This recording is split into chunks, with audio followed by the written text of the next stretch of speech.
It was at this moment that he knew. He fucked up.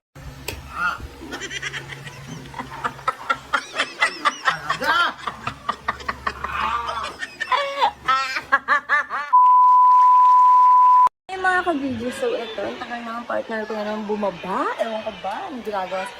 Nagluluto ako ngayon ng lunch namin. Ito na po yung lunch tsaka breakfast namin. So ang gagawin ko kasi wala akong magawa. At may naisip ako. Yung ganito nyo guys, lalagyan ko ng sili. Ayan, diba?